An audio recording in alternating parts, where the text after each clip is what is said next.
Hey YouTube, it's the Sluminator back again here. Today we are going to talk about cards that you should be putting in your side deck for heroes, specifically heroes. A lot of cards right now that a lot of people are still up in the air on, but after seeing a couple of decks and some deck profiles from YCS Seattle, I think we get a better idea of what the cards that we should be having on our side decks are in our side decks. So some cards that I have in mind, yet again guys, I've got my trusty giant piece of paper here to help me figure out where the hell I am and what I'm going to be talking about. So let's start it right off, and let's get going with Banisher of the Radiance, a card that you should have in your side. This card is so important against so many matchups. Everything from Dark Worlds, Mermail Landians, Plants, which if you face one, I don't know if you ever would, Inzectors, and Agents. I wouldn't side it against Agents unless you're going first. But everything late game against like Dark Worlds, this card's really nice because even late game it helps a lot. Because it helps against Dark Worlds, it helps against Mermail Landians, even if you summon it like late in the game. So if you go, like it's like turn 5 and you just summon Banisher, and they still can't pitch to go off. So as long as you can keep that on the field, you've got the back row to protect it. The cool thing with Mermail Landians is they don't have any big beaters that can beat over Banisher because it's at 1600 attack. They don't have a lot that gets over that, so it's nice to have, and I feel like it's a great card.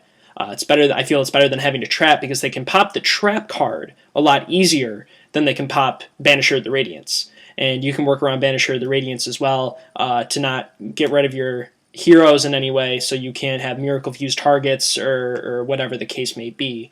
But I feel that Banisher is amazing, and it's great against just everything. Same against Inzectors, because if they go and try to pop their stuff, it's not going to go to the grave because Banisher isn't monsters. Banisher is any card, so any card that would go to the graveyard is removed from play instead.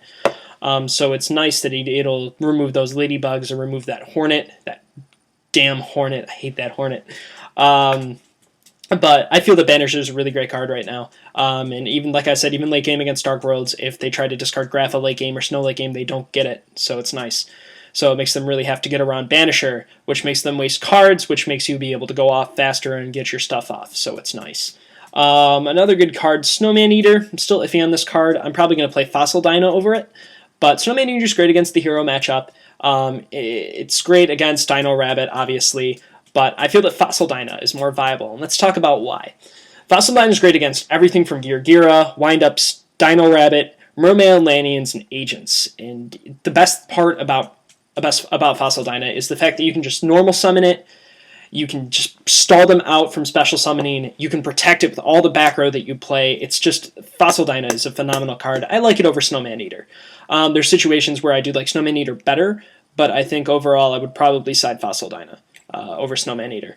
Nobleman of Crossout, another good card. It hits the Snowman Eaters that are going to get sided in against you, that you know are going to get sided, and it hits the Gira armor. So, I mean, I play one. By the way, most copies of everything, I usually try to play 2 copies of every card that I side on my side, just better chances of drawing into it. So I play 2 Fossil Dyna, 2 Banisher, but probably just 1 Nobleman. You're not always going to face a Gira matchup, and you're not always going to want to draw into too many Noblemans if you're siding in. If someone's siding in Snowman Eater against you, you're not going to want to draw it too much if they don't have a set Snowman Eater. Like, you're just not going to want to. So we got Nobleman. Obviously, the 3rd MST is necessary for when people side into Kree against you. I feel a lot more people are going to be siding Royal Decree now, especially with Mermail Landians, with Agents. The fact that they're just getting so much bigger in play, I feel that the Kree is going to get sided in more. I might actually be siding in a Twister additionally, and it also helps against Twister helps against a lot of other stuff too. Twister helps against like Six Sams, against like Gravekeepers, just stuff that's got just the heavy back row that's face up and whatever is stopping you. Twister's a good card because I wouldn't side Dust Tornado over Twister. Because you can't hit, if they activate Decree, you go a turn later, you draw your Dust Tornado, you can't get rid of the Decree. So that's why Twister I feel is more viable. Maybe just 1 though. I wouldn't side 2 Twister, just 1. Next card is Soul Taker. This card hits like Pulsar. It hits the Shining. It's good against Dino Rabbit to get rid of those Logia negations. Other than that, though, that's really about it. There's other opportune times to side Soul Taker depending on what you're facing and what you might need to get over. If they side in Reapers or side in whatever. Snowman Eaters. I mean, it's also good to side in against Snowman Eater if you can't beat over it, since we're playing heroes. So, other cards like Super Poly. Super Poly is a card that I actually am going to make a separate video about. But Super Poly is a card that you would side against, obviously, Dino Rabbit, the Mirror Match heroes, and Mermail Atlanteans. Card is fucking phenomenal against that deck. I'm going to make a separate video and tell you why you should be siding Super Poly against Mermail Atlanteans. Needle Ceiling, another great card. It hits windups. It hits Hieratics really hard, too. That's a great card to side against Hieratics. And the cool thing is we're maining the 2 max C's, so they can go off, do their stuff, and then we just activate Needle Ceiling and just get rid of all of it. But the one thing you need to watch out for is siding Needle Ceiling against the wrong decks. Certain decks that you can play it against are decks like Dino Rabbit, but you've got to be careful. At least you need to make sure you at least have 1 or 2 monsters on the field.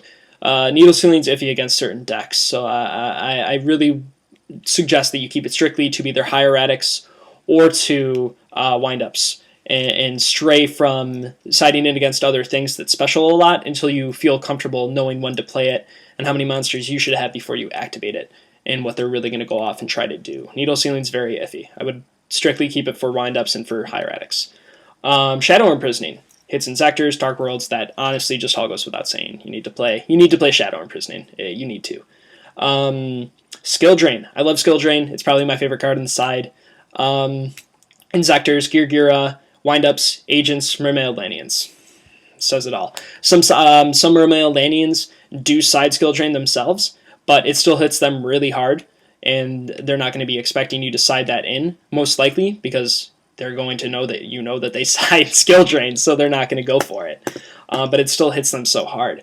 It puts Trag at 0, it stops the Gen X Undying Search, but they still get the Dragoons crap, which I hate. They send Dragoons to grave, and then they still add to hand whatever they want. But it just stops a lot of stuff, and it's worth it. Stops Diva, which is huge. It stops the infantry, the extra normal summon in the turns. So Skill Drain's great against that deck. It is. And it stops Megalo from being able to tribute so it can attack twice. It saves you sometimes. So Rivalry of Warlords, another good card. Like I said, not all of these cards are in my side deck, but these are just good cards that you should be siding, and it's all preference. Rivalry, we know, is my favorite card. If you guys have watched my previous Dragon videos, that's my favorite card for the side deck in Disaster Dragon, because that card shuts down so many decks. But it's good against windups, Dino Rabbit, plants. Not really against a lot of other decks like Agents. They've got fairies, like Dark Worlds. They've got Fiends. Like, it's not great against everything. That's why I'm not siding it right now. I don't feel that it's that great right now. Another good card is Soul Drain. It hits Dark Worlds, Mermail Atlanteans. Soul Drain's really good. Anything that really hits Graveyard. It's a good card. It's worth playing. That's really about it, guys. I feel like this video, after making it, I feel like it's informative, but at the same time, I feel like it doesn't really go into a lot of depth. I feel that, honestly, each card needs its own segment on what to talk about. So I'm giving you a really basic overview, because honestly, I could talk about each of these cards in so many different contexts, just for at least 10 minutes each. But I don't want to do that. That's just too many videos for you guys to have to dig through to watch to get the main points. But that's more or less what you need to be looking out for in siding in your side deck. All right, guys. I guess that's it. Like I said, I feel like I would love to go into more detail, but I feel that this is enough for now. All right, YouTube. Sluminator signing off. Take it easy, guys.